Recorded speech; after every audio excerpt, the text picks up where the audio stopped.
Les 10 meilleurs mangas que j'ai lus durant cette dernière ou ces 2 dernières années, c'est la vidéo du top 10 de mes meilleurs mangas du moment et il n'y aura pas beaucoup de mangas mainstream, vous vous en doutez. Bref, générique et on est parti pour la 10e place. J'avais posé la question sur la dernière vidéo, vous avez été beaucoup à me dire que ça vous intéressait d'avoir mon top 10 des mangas du moment.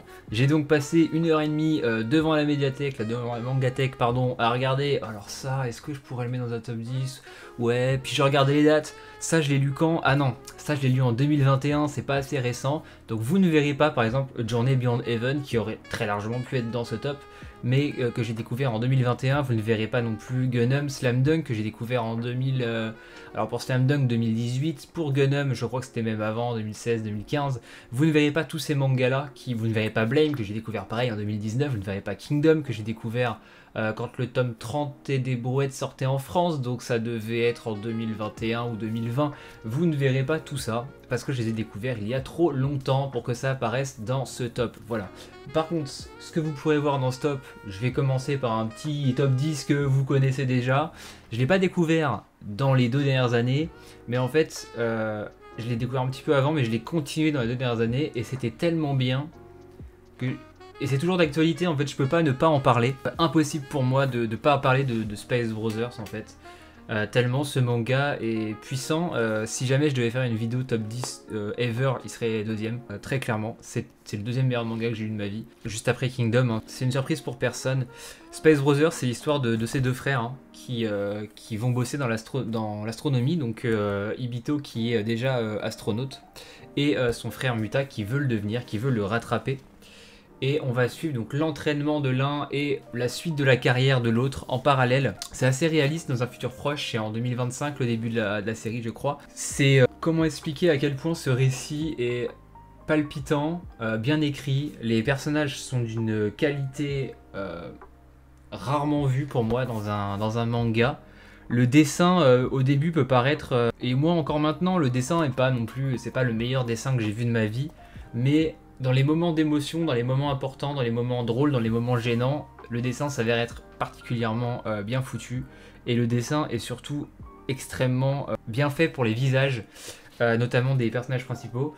Parce que du coup, vu qu'il y a beaucoup de personnages qui sont censés nous ressembler, qui sont censés ressembler à des proches à nous, vu que c'est n'importe qui peut faire ce qu'ils vont faire. Hein. Concrètement, le manga dit aussi ça. C'est si vous aimez les sciences, vous êtes un tant soit peu motivé, vous pouvez faire ce genre de métier.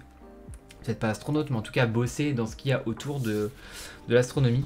C'est un manga qui est extrêmement important pour moi, donc je ne voyais pas faire un top 10 sans en parler. Le top 9, pareil, c'est un manga qui est important pour moi, pour ma construction d'un parcours de manga. Je ne l'ai pas lu pour la première fois les dernières années, mais il est remasterisé durant cette période de temps. Je parle de Dreamland, c'était obligé que je le mette dedans. Dreamland, c'est l'histoire de Terence qui va se réveiller un jour dans le monde des rêves et qui va se rendre compte que c'est un voyageur du coup qui peut être actif dans le monde des rêves et qu'il a un étrange pouvoir, le pouvoir du feu qui est à la base sa phobie.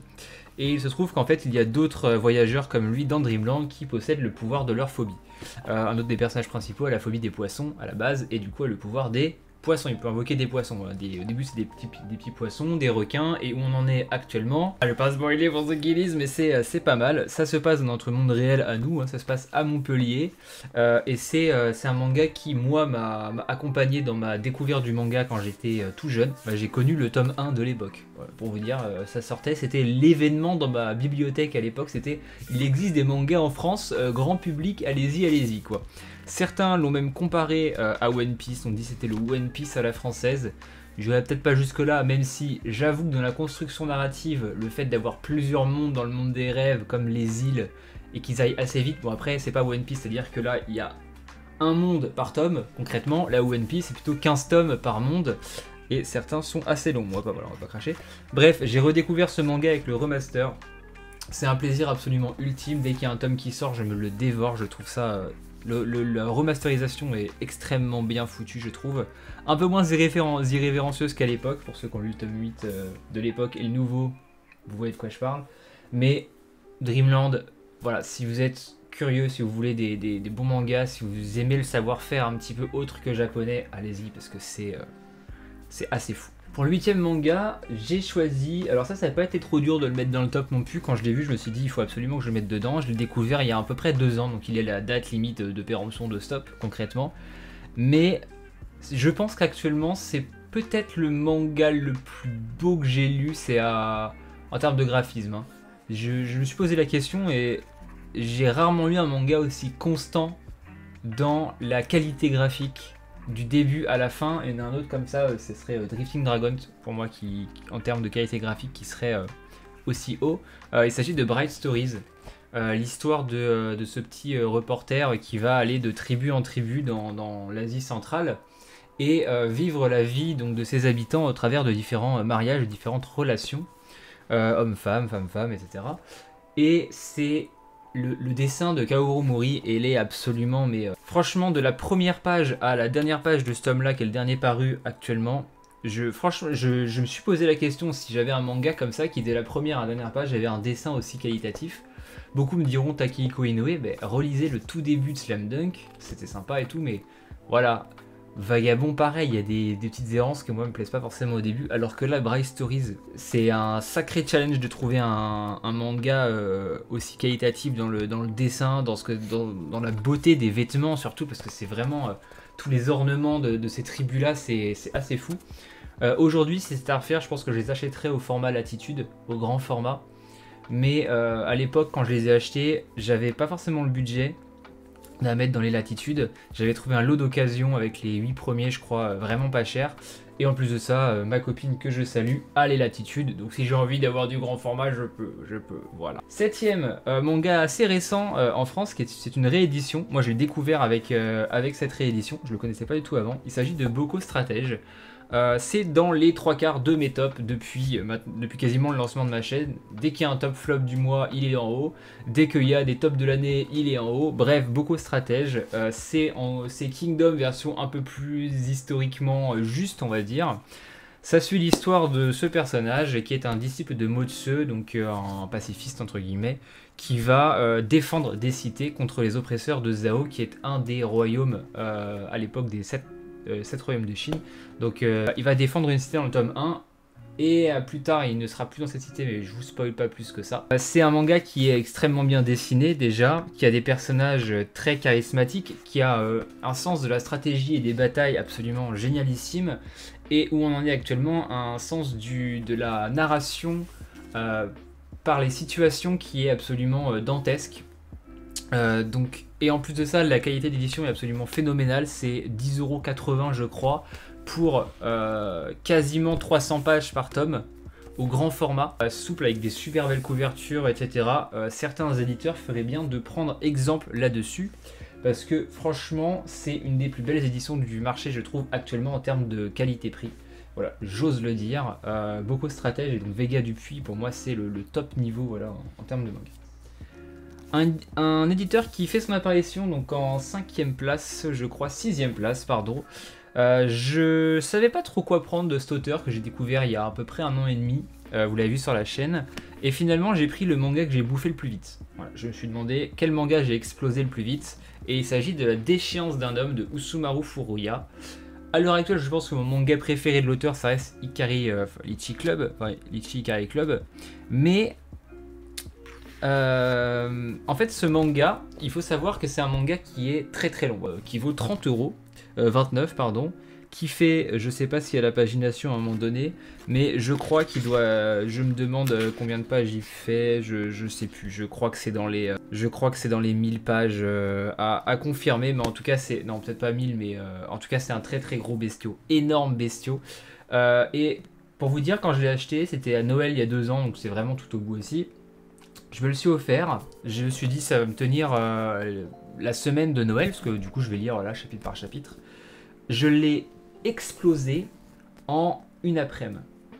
Je l'ai commencé à lire après le repas, je devais aller skier, je me rappelle, etc. J'ai annulé et j'ai lu. Bon, je suis allé skier le soir finalement, mais j'ai lu La déchéance d'un homme, je l'ai détruit. Quelle histoire, l'histoire de ce personnage écrit par Osamu Dazai, hein, qui a tout pour avoir la vie parfaite, mais qui va faire une succession de choix absolument pitoyables. Je pense que c'est le mot. Je pense que pitoyable c'est le bon mot pour ce personnage. Yozo Oba, et qui va tomber dans la spirale, en fait, la déchéance d'un homme, concrètement, qui va partir du plus haut pour arriver, je vous dis pas où, mais pour arriver quelque part, et qui va, alors c'est connu pour, voilà, ça, dans le roman, en gros, il sort avec des filles et il va essayer de les faire se suicider avec lui, mais lui ne se suicidera pas. Et en gros, c'est un personnage qui a inspiré notamment, je sais plus c'est dans quel anime récent, là, qui s'appelle Dazai aussi. Bref, super manga, absolument essentiel, je pense, à tout lecteur qui a envie de lire notamment du seinen et des œuvres qui sortent des sentiers battus. C'est un manga qui est pour moi culte et qui doit se transmettre, qui doit être lu. Et en plus de ça, franchement, 30 € pour ça doit être dans les 3-4 tomes de base, facile. Et là, bon, édition IMHO, hein, mais 29 €, franchement, c'est un poil cher. Mais ça reste une petite maison d'édition et c'est un poil, quoi. C'est pas non plus... on a vu pire, voilà, on a vu pire. Top 5, et il ne s'agit pas du manga Badass Challenge, je l'ai découvert avant.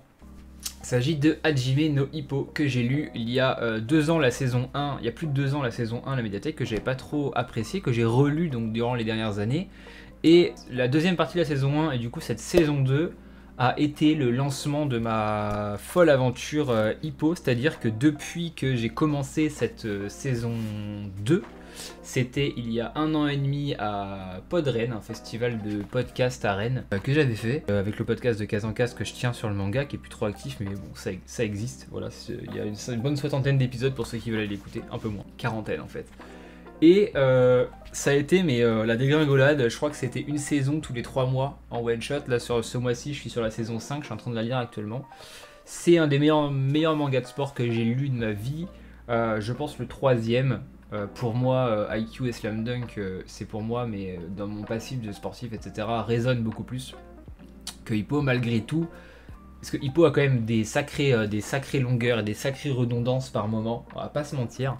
C'est un manga qui est très long, hein, 120 tomes à l'heure actuelle, sachant que voilà, IQ c'est 40, Slam Dunk c'était 31, donc c'est normal qu'il y ait des redondances, surtout quand là moi actuellement j'en suis au tome, du coup ça doit être vers les tomes 90-95 de saison 5, normal qu'il y ait des redondances, il y en a assez souvent, mais voilà, ça reste quand même un excellent manga, et je dois dire que cette saison 2 avec ce combat là, les gars, dans un manga de sport, si vous me trouvez un affrontement, il y en a, hein, mais je pense que ce combat, dans la sphère du manga de sport, fait partie des plus grands affrontements qui existent. C'est Takamura contre Hawk, les gars. Ceux qui ont lu Hippo, vous savez de quoi je parle, c'est, pour utiliser le langage que j'utilise de temps en temps, c'est vraiment une dinguerie, c'est vraiment un truc absolument fabuleux, phénoménal.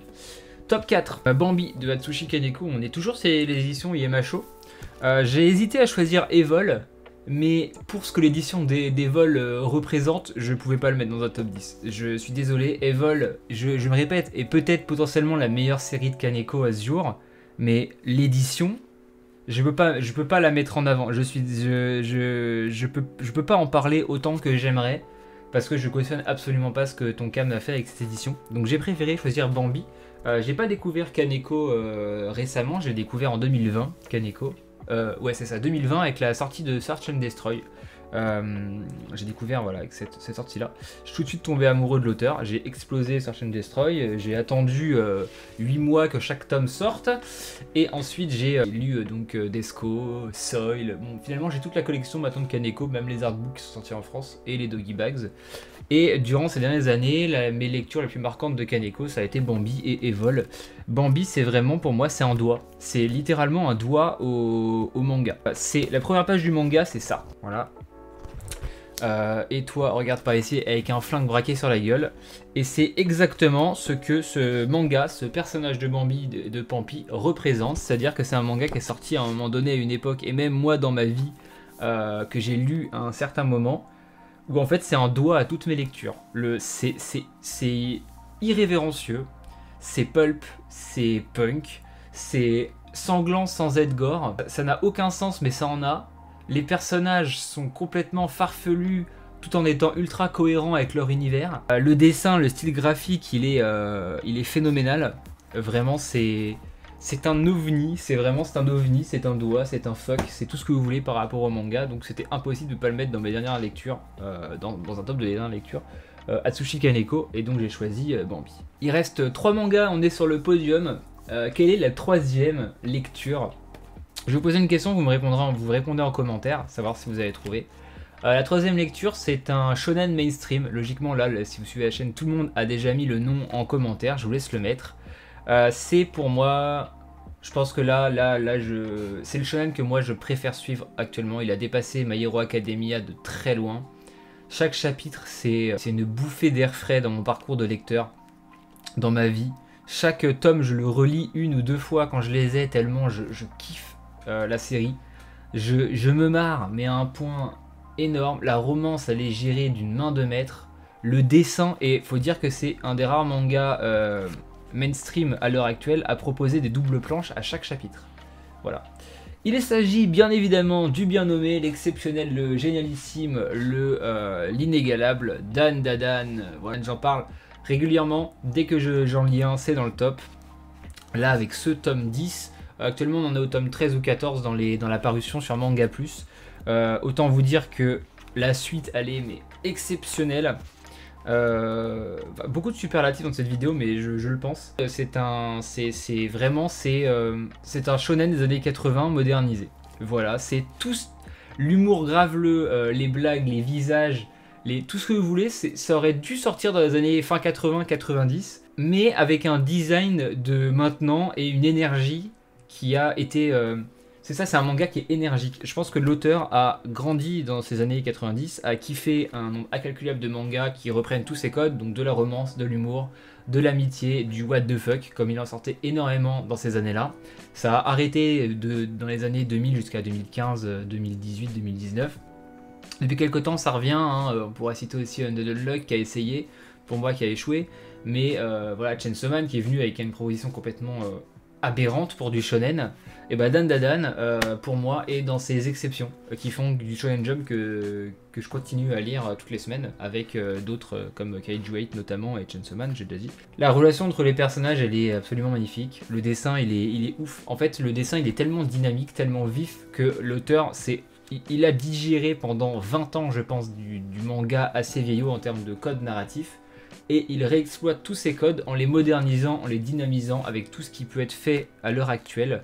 C'est un pur produit, pour moi ça c'est quasiment le produit parfait de consommation grand public pour les trentenaires et plus qui peut se faire actuellement sur le marché. C'est d'ailleurs un des seuls mangas qui se permet des blagues encore un petit peu douteuses qui ne passent pas auprès de certaines communautés mais qui passaient très largement il y a quelques temps.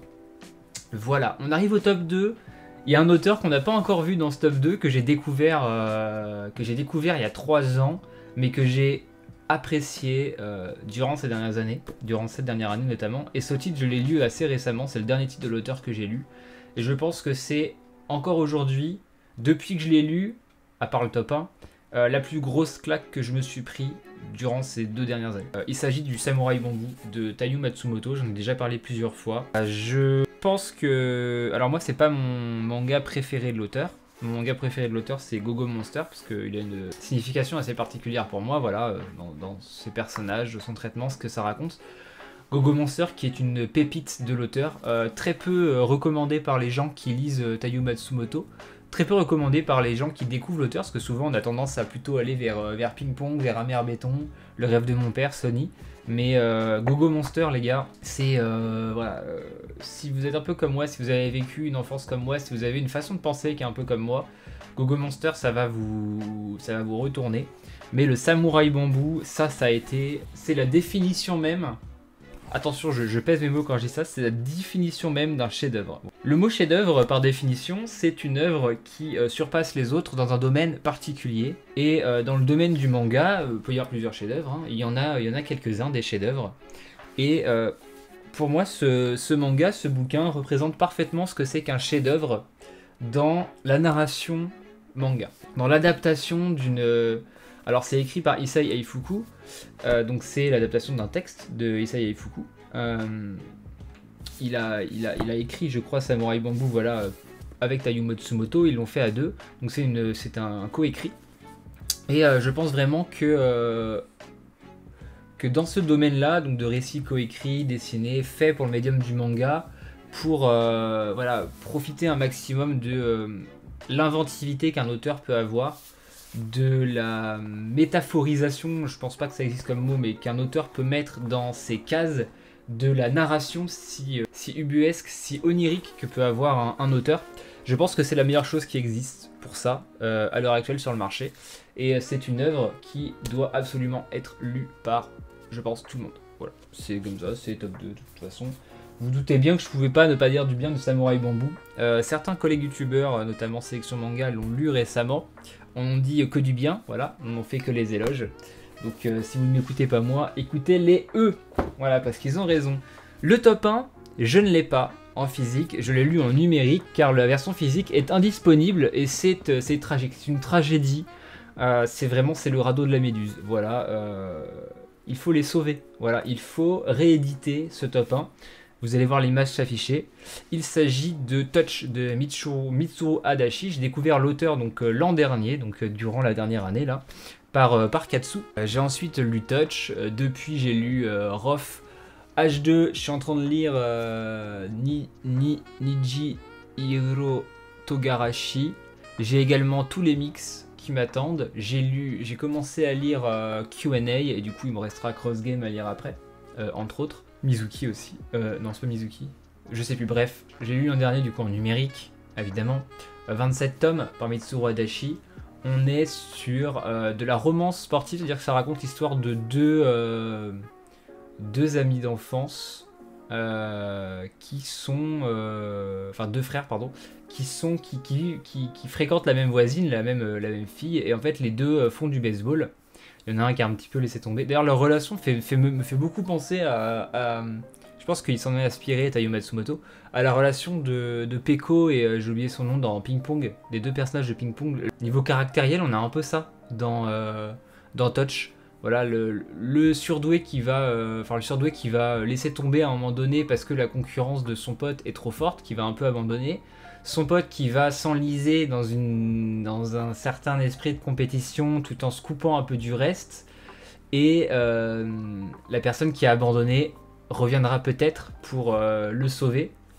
Je mets des guillemets, ceux qui l'ont lu, vous voyez pourquoi je mets des guillemets sur le sauver. On a un manga, alors je vais pas vous spoiler Touch parce qu'en fait il y a plusieurs événements très marquants dans le tome, dans ce manga, surtout un en particulier. Que dire sur Touch? Waouh, c'est phénoménal. Plus que phénoménal, c'est une leçon de vie, Touch. C'est le traitement des thématiques. Encore une fois, je peux pas spoiler les thématiques parce que ça vous spoilerait l'histoire et il faut que vous le découvriez, il faut que vous preniez le mur vous-même en fait. Faut que vous prendre la balle de baseball dans la gueule vous-même en lisant Touch. Partez juste du principe qu'il y a un triangle amoureux. Ce sont des collégiens ou lycéens, je sais plus qui, enfin bref, ils sont assez jeunes, qui font du baseball. L'un est promis à un avenir radieux, l'autre aurait dû l'être, mais se met un peu en retrait parce que forcément il y a ce truc fraternel de laisser l'autre qui est un petit peu l'élu faire sa vie.